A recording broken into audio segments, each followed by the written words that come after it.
শেখ হাসিনা 17 বছর ধরে চেষ্টা করেও কিন্তু বিএনপি কে ধ্বংস করতে পারে নাই, বিএনপি কে জনগণ থেকে বিচ্ছিন্ন করতে পারে নাই, বিএনপি কে নেতৃত্ব শূন্য করতে পারে নাই। চেষ্টা করেছে খালেদা জিয়াকে যদি আমরা মেরে ফেলি তাহলে তো নেতৃত্ব শূন্য হয়ে গেল। তারপর খালেদা জিয়ার পরে তারেক রহমানকে আর দেশে আসতে দিব না, তাইলে আর বিএনপি চলবে কিভাবে? কিন্তু দেখেন না, বিএনপি তো চলতেই আছে এবং বিএনপি ক্রমান্বয়ে তার শক্তিও বাড়তেছে এবং জনসমর্থনও বাড়তেছে, যে কারণে শেখ হাসিনা নির্বাচন দেয়নি। একদিকে বলতো বিএনপি নাই, আরেকদিকে বলতো নির্বাচন কেন দিব, তারেক এসে দেশ চালাবে এটার জন্য। আজকেও এরা চেষ্টা করতেছে, বা এবার চেষ্টা করেন, অসুবিধা নাই, কোনো লাভ নাই। কারণ বিএনপির তো জন্মই হয়েছে, বিএনপির জন্মই হয়েছে এই দেশকে রক্ষা করার জন্য, বিএনপির জন্মই হয়েছে গণতন্ত্র ফিরিয়ে দেওয়ার জন্য। সেটা আগেও ফিরিয়ে দিয়েছে আমাদের নেতা শহীদ রাষ্ট্রপতি জিয়া রহমান, আমাদের নেত্রী বেগম খালেদা জিয়া, এবং এইবারও আমাদের নেতা তারেক রহমানের নেতৃত্বে আবার এই দেশে গণতন্ত্র ফিরে আসবে। এটা হলো পরিষ্কার যে জাতীয় নির্বাচনের আগে স্থানীয় নির্বাচন দিতে হবে। কি কারণে? আমরা যে 17 বছরে হাজার হাজার শহীদ হলো এই ইউনিয়ন পরিষদের চেয়ারম্যান বানানোর জন্য।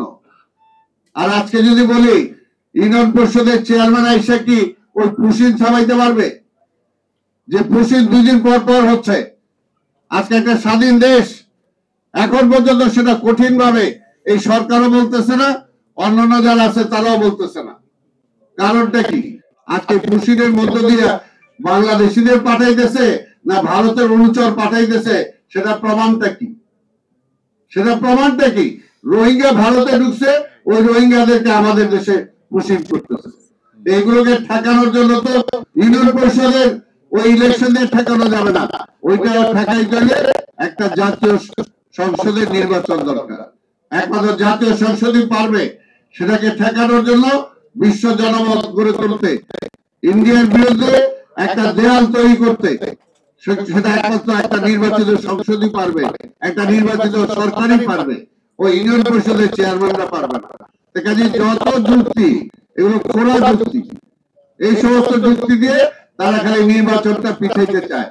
তো সেই কারণে বলবো, আজকে আমাদের পরিষ্কার কথা, আমরা একটা নির্বাচন চাই, জনগণের কাছে আসেন, আপনাদের দাবি দেওয়া নিয়েও ওই যে ছাত্ররা হাঁটতেছে, হাঁটেন, আপনার দাবি দেন, ওই দাবি নিয়ে নির্বাচনে আসেন, তারপর জনগণ যার পক্ষে রায় দিবে তারাই যাবে সরকারে, অসুবিধা তো নাই। আমি আর বক্তব্য দীর্ঘায়িত না করে